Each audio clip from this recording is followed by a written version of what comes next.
स्वागत है आपका हेल्प क्लासेस में। आज हम क्लास 12 फिजिक्स का इम्पोर्टेंट क्वेश्चन सॉल्व करने जा रहे हैं, जो परीक्षा में पूछा जाता है कि विद्युत आवेशों के लिए कूलाम का व्युत्क्रम वर्ग नियम लिखिए एवं समझाइए तथा इसकी सहायता से एकांक आवेश को परिभाषित कीजिए। इस नियम के लागू होने की शर्तें लिखिए। तो हम इसे सॉल्व करते हैं। हम इसे कूलाम के नियमानुसार सॉल्व करेंगे। कूलाम के नियमानुसार कूलाम के नियमानुसार क्या होता है कि किन्हीं दो बिंदु आवेशों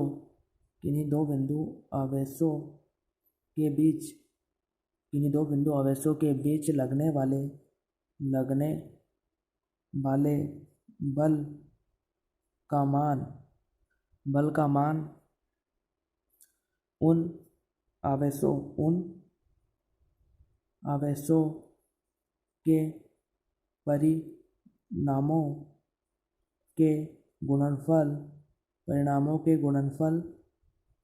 परिणामों के गुणनफल के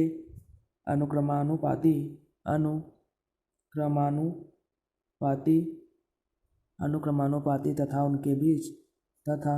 उनके बीच लगने वाले तथा उनके बीच की दूरी के वर्ग के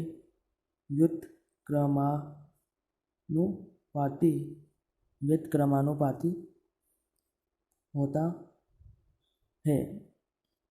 ये है कूलाम के अनुसार किन्हीं दो बिंदुओं के बीच लगने वाले बल का मान उन आवेशों के परिणामों के गुणनफल के अनुक्रमानुपाती तथा उनके बीच की दूरी के वर्ग के व्युत्क्रमानुपाती होता है।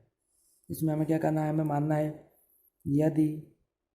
यदि Q1 और Q2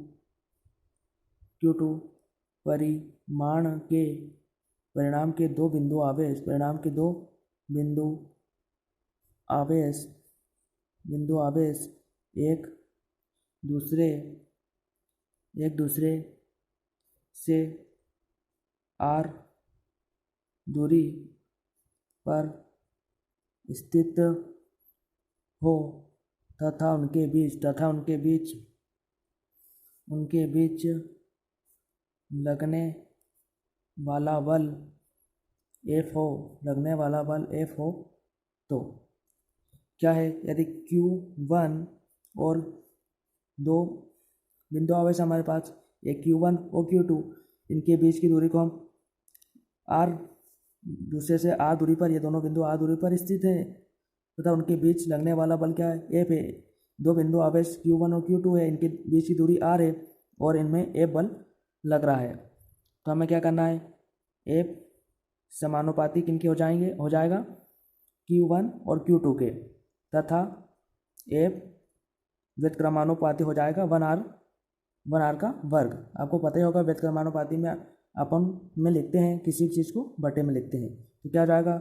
F अनुपाती हो जाएगा Q1 और Q2 के तथा F हो जाएगा व्युत्क्रमानुपाती, तो 1/r का वर्ग हम कर देंगे।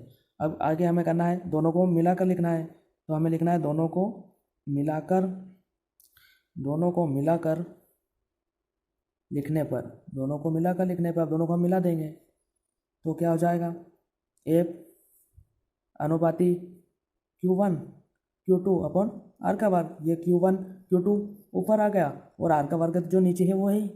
इसके बाद हमें करना है या F बराबर क्या होता है? 1/4πε0 होता है। F बराबर 1/4πε0 होता है और ये ऐसे आ जाएगा Q1 Q2 अपन r का वर्ग, जो एक इसको हम कर देंगे न्यूटन। ठीक है, तो हमने क्या लिखा? F बराबर क्या होता है? 1/4πε0 और ये आ गया ऐसा कैसा। ठीक है, हमने 1/4πε0 तो लिया है, पर क्या होता है 1/4πε0 बराबर क्या होता है? तो हमें लिखना है जहाँ 1/4πε0 बराबर क्या होता है? 9 गुणित 10⁻9 न्यूटन गुणित मीटर प्रति कूलाम का वर्ग जो एक नियतांक है, जो एक नियतांक है। हमने क्या लिखा, जहाँ 1/4πε0 किसके बराबर है, 9 × 10⁹ फिर हमने करा न्यूटन × मीटर प्रति कूलम वर्ग, जो है बराबर एक नियतांक कर दिया हमने, है ना। अब हम आगे बढ़ते हैं, अगली स्टेप में हमें क्या करना है, इस प्रकार F बराबर 1/4πε के स्थान पर हमें क्या लिखना है, 9 × 10⁹, क्योंकि 1/4πε0 के बराबर ही 9 × 10⁹ होता है। तो हमें 1/4πε के जीरो के स्थान पर 9 × 10⁹ कर देना है, और वो वैसा के वैसे आ जाएंगे, Q1 Q2 अपन R का वर्ग। इससे हम समीकरण नंबर 1 दे देंगे। आगे अब हमें एकांक आवेश को परिभाषित करना है। तो अब एकांक आवेश के लिए हम करते हैं, एकांक आवेश बराबर क्या होगा, एकांक आवेश यदि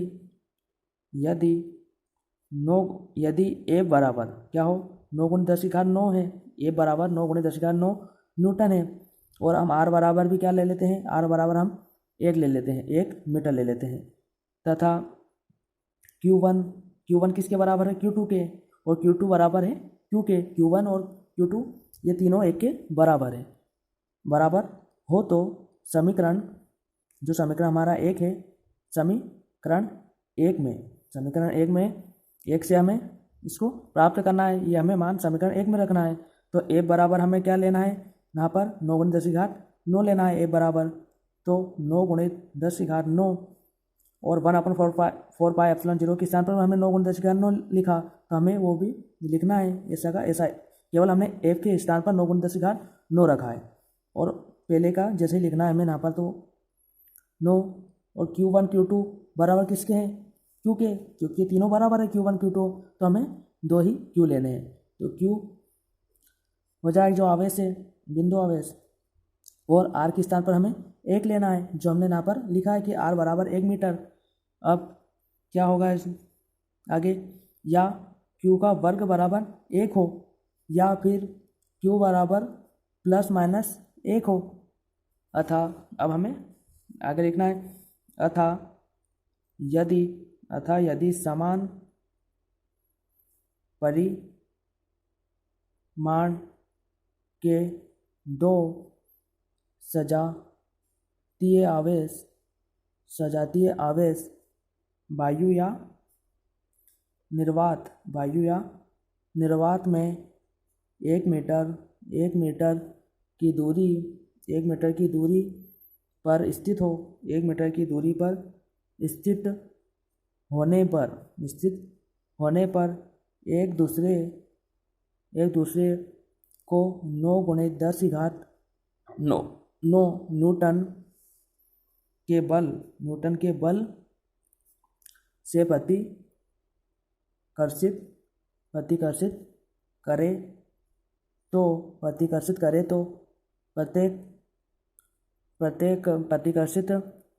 तो प्रत्येक आवेश एकांक आवेश कहलाता है। यह एकांक आवेश की परिभाषा हो गई। अतः यदि समान परिमाण के 2 सजातीय आवेश वायु और निर्वात में 1 मीटर की दूरी पर स्थित होने पर एक दूसरे को 9 × 10⁹ न्यूटन के बल से प्रतिकर्षित करे तो प्रत्येक आवेश एकांक आवेश कहलाता है। यही इसकी परिभाषा है। और आवेश के इस मात्रक को कूलम कहते हैं, और आवेश के इस मात्रक को कूलम कहते हैं। ठीक है। अब कूलम नियम के लागू होने की शर्तें लिखना है हमें। कूलम के नियम लागू होने की शर्तें क्या है, जब आवेश बिंदु आवेश हो या आवेश विरामा अवस्था में हो। तो ये हमने पूरा व्युत्क्रम वर्ग नियम समझा है, कूलम का व्युत्क्रम वर्ग नियम। आपको अगर वीडियो अच्छा लगे तो वीडियो को लाइक करना, और इसी प्रकार के इंपॉर्टेंट क्वेश्चन आप प्राप्त करना चाहते हैं हेल्प क्लासेस को सब्सक्राइब करें। धन्यवाद।